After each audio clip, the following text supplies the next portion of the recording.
me years of therapy and hard work to finally forgive myself. So if I can convince myself that I am worth it and good enough, I sure as shit convince my tribe of that too. Honestly, I wouldn't be able to blend in if I were invisible. So my strategy is not going to be to go out there and create fake bonds with these people. I cannot stand those who are like, I'm not here to make friends. Like, that is such bull.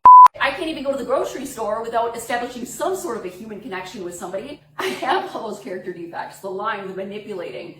I know I can be a huge as a person who's in recovery. I understand how powerful it can be to just hear from somebody else that they've been through what you've been through and that they get it. And that's the I want to represent, you know? I'm in recovery, but I'm not cured. But I feel like I'm going to be that that you want to root for. Somebody once told me that if I were to go out on that island, I'd be lost out there. But you know what?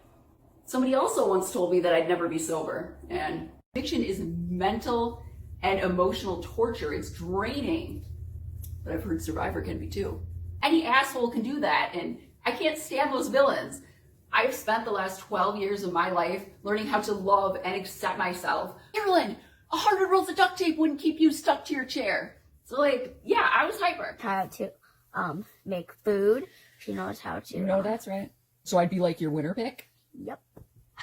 You know, there's this saying, everywhere you go, there you are. And I learned the hard way that I can't run from myself and I can't run from my problems. I was determined to get better and do better. And that's exactly what I did. I have stayed sober now for 12 years. No slips, no relapses. I went back to school and I became a licensed alcohol and drug counselor. And it was hard as hell at first to get a job. You know, I'd apply to places and they'd be like, I'm sorry, we Googled you, like you can't come here. Going into the jail, I look at this corrections officer like, okay, I definitely know you. So it's like, people want to say, I can work with all sorts of different people. No, you can't. I can. I work so hard for myself. Like, nobody fights for me harder than me. So there's no way in hell that my tribe will ever be able to get rid of me. I mean that.